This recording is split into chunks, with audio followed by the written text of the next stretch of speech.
Do not skip this video.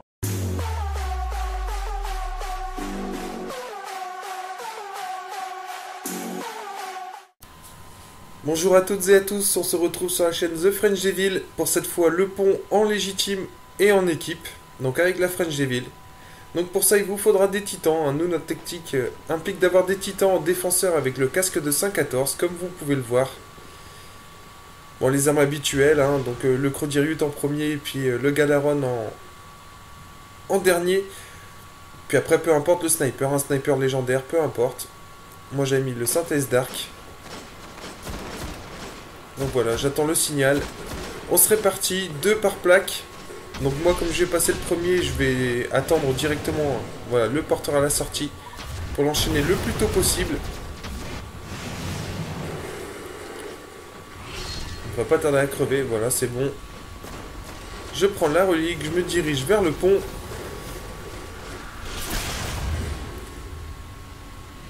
Donc je vais passer de l'autre côté pour tuer le maître des clés. Donc il faut mettre 5 coups en 33, c'est pas comme en 30 où il faut mettre 3 coups de R1. Là c'est 5 coups de R1. Et vous voyez en plus il s'est mis un endroit à la con, donc j'aurais pu tomber dans le vide. Donc voilà, le maître des clés est à terre. Le prochain qui prendra la relique devra faire exactement la même chose. C'est très important en 33 que les 3 maîtres des clés soient morts. Ça c'est vraiment très très important, sinon vous compliquez la tâche en fait pour ouvrir le pont en légitime. Je précise bien en légitime parce qu'en glitch, il n'y a vraiment aucun mérite de le passer, surtout en équipe. C'est tellement simple de le passer que je comprends même pas qu'on glitch. Encore en solo, je peux comprendre, mais en équipe, non, quoi. Enfin, ça c'est l'éternel débat du glitch. Hein. Donc voilà, moi je me cale tout au fond à droite. J'attends que mes collègues, mes 2 autres collègues traversent le pont. Donc je leur nettoie un petit peu... l'accès, on va dire le passage, pour pas qu'il se fasse allumer par tous les petits mobs. J'essaye de concentrer aussi mes tirs sur le jaune pour monopoliser son attention, pour pas qu'il lui envoie les boules sur le porteur de la relique.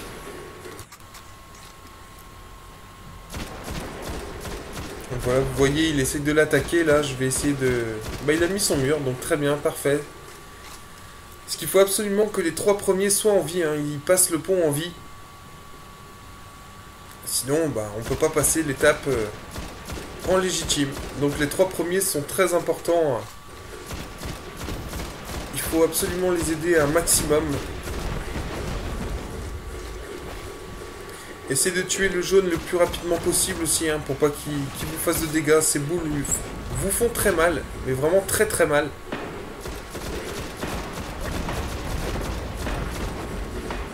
Donc voilà, on voit que le 3e est passé, donc on va passer à l'ouverture du pont de l'autre côté. Donc d'abord finir le jaune, parce que lui il va nous gêner pendant l'ouverture du pont.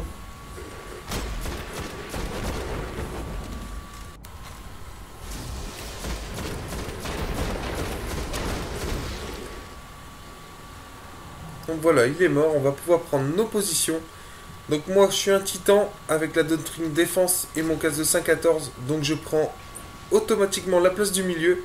Les autres se placent à droite et à gauche. Une fois qu'ils sont sur leur plaque, je me mets sur le rond central. Voilà, donc là on construit le pont. Je vérifie s'il n'y a pas de mob derrière moi.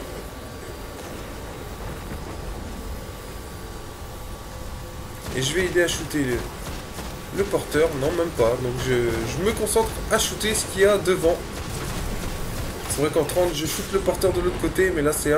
Vous voyez, les boules, elles font tout de suite mal. Hein. Il n'y a pas...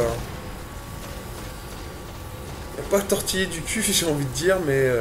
Ouais, c'est une boule, on est dans le rouge, donc il faut vraiment être efficace dans les tirs. Viser en principal la tête.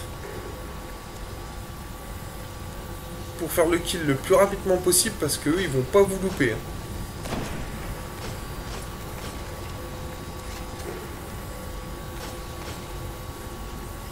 Donc là je suis tranquille jusqu'à ce que le porteur de l'autre côté soit mort.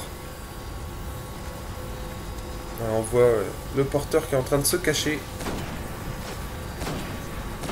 Voilà, il est mort. Donc le 4e va pouvoir passer et là la tactique ça va changer un peu.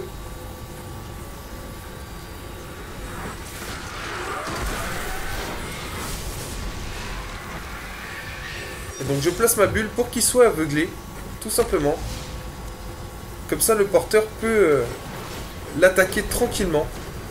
Et moi je suis tranquille sur la plaque, je ne me fais pas attaquer par le maître des clés. Voilà, et on inverse nos rôles. En fait, moi, maintenant, je vais partir un petit peu devant pour attirer le maître des clés.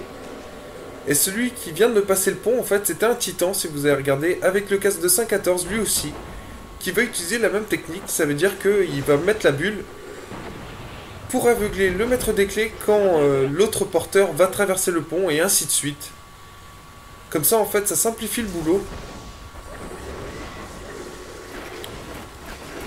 Le maître est à chaque fois aveuglé, donc c'est vrai que c'est quasiment impossible de mourir. Après, les 6 peuvent passer, sauf s'ils meurent de l'autre côté. Je crois qu'il y en a un qui va mourir de l'autre côté. Comme je vous ai dit, cette vidéo date du 12 avril. Hein. Elle n'est pas toute récente, donc je me souviens plus vraiment dans tous les détails comment ça s'est passé, mais je crois qu'il y en a un qui va mourir. Bah d'ailleurs, il est déjà mort. Donc il n'y en a plus qu'un à faire passer. Voilà, là le maître est aveuglé. Le porteur de la relique va aller l'attaquer. Et on va pouvoir se placer à droite pour enchaîner les ogres. Donc on va bientôt se placer sur la droite. Voilà, le maître des clés est mort. On va tous à droite. Et on va attendre la sortie des ogres. Comme d'habitude. Donc là le plus dur est fait, hein, il suffit de rester en vie. Une fois qu'on est 5, pour tuer les 2 ogres, ça va être plutôt simple.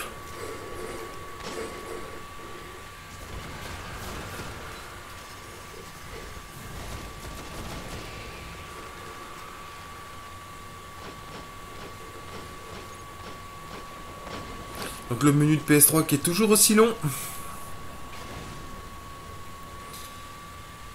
Voilà, j'ai enfin pu prendre ma cartouche. Je suis paré pour attaquer les ogres. Donc il ne devrait plus tarder maintenant à arriver. Parce que je vois qu'on approche de la fin de la vidéo. Déjà il y a la prêtresse qui fait son apparition. Donc je me rapproche de la plaque. À savoir que si vous voulez que le mât ne s'active pas, il faut rester à peu près au niveau là où je suis, hein, au niveau du poteau là. Comme ça le mât ne s'active pas. Bon, moi j'ai mon super, je suis avec ma bulle, donc je vais aller mettre directement ma bulle, hein, c'est plus simple. Comme ça, s'il s'active, au moins je suis dessus. Et j'ai plus qu'à enchaîner le 2e ogre, pendant que mes collègues s'occupent du premier. Et voilà, étape validée, donc rien de très compliqué une fois qu'on est 5. Donc voilà, je vous ai présenté la tactique que nous on emploie pour passer le pont en légitime quand on est en équipe. J'espère que cette vidéo vous aura plu, si c'est le cas, abonnez-vous, mettez un petit j'aime. Et je vous dis à bientôt pour d'autres vidéos.